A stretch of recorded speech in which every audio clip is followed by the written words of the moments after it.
Freud, Glauber e o descolamento da realidade.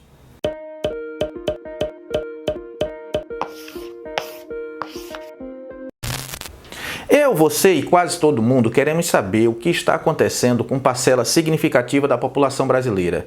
Nem Freud e sua psicologia das massas dá conta de tanta coisa. Como é que chegamos a essa hipnose coletiva na qual um homem se pendura no para-brisa de um caminhão e algumas pessoas cantam o hino nacional com um pneu no centro da cena?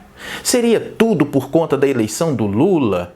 Ninguém tem respostas prontas e fechadas sobre isso, mas podemos dizer duas coisas olhando para nosso passado recente. A primeira coisa que queremos destacar tem a ver com a ideia apresentada por Roberto Schwartz e sintetizada por Heloísa Buarque de Holanda e Marcos Augusto Gonçalves. Segundo esta ideia, houve um tempo no qual o Brasil estava irreconhecivelmente inteligente. Esse tempo foi por volta dos anos 1950 e 60, e o golpe militar significou um corte, uma ruptura nesse movimento.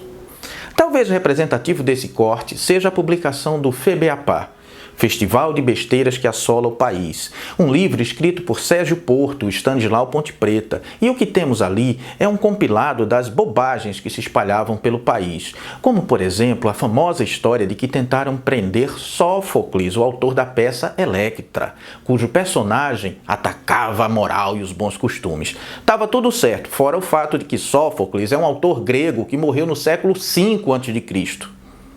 Qualquer semelhança entre as besteiras compiladas por Sérgio Porto e as cenas estranhíssimas que estamos vendo são mais do que mera coincidência. E é aqui que está a segunda coisa que quero destacar sobre isso, sobre esse país que parece em hipnose coletiva. No tempo do FEBEAPA e do Brasil irreconhecivelmente inteligente, há exatamente 55 anos, em 1967, o cineasta baiano Glauber Rocha lançou um filme sobre Eldorado. Eldorado é um país fictício que vivia um turbilhão de transformações políticas. Os personagens são muitos. Um empresário das telecomunicações, um político de extrema-direita, um poeta intelectual cheio de ideias de esquerdas, um oficial que representa as forças policiais, um homem do povo, há também um político populista, um padre e até uma empresa internacional que suga as riquezas do país. Já deu para perceber que a maioria dos personagens são, na verdade, imagens alegóricas das posições de poder. O filme, que vocês já devem saber qual é, ganhou o título provisório de América Nuestra, ou Nossa América. Afinal, essas personagens e suas relações com o poder não são uma exclusividade das tramas políticas brasileiras. Mas o filme acabou mesmo ganhando o nome de Terra em Transe. E quando foi lançado, não foi bem recebido. Pensadores mais à esquerda não se identificavam e nem gostavam das críticas ali contidas. E quem estava mais à direita ou não entendia ou também não se identificava com as sutilezas e as profundidades ali apresentadas. Embora haja grande diferença entre o que o Glauber mostrou no seu filme e o que estamos vivendo hoje, talvez ele tenha razão ao provocar uma reflexão sobre como chegamos a ser o que somos a partir do transe, essa experiência quase mística, mais ligada ao campo transcendental, ao campo religioso, ao descolamento da realidade. Parece que o transe saiu das igrejas e das raves, ultrapassou a necessidade de substâncias alteradoras da consciência e, como se fosse uma seita, ganhou as ruas.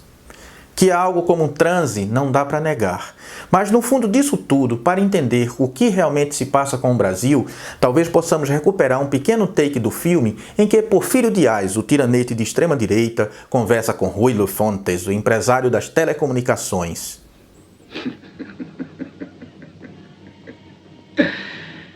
Olha, imbecil, escute. A luta de classes existe. Qual é a sua classe? Vamos, diga.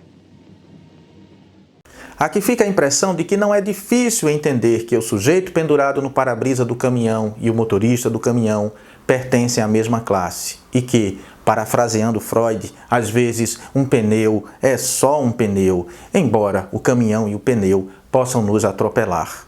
Mas óbvio, isto é apenas uma impressão.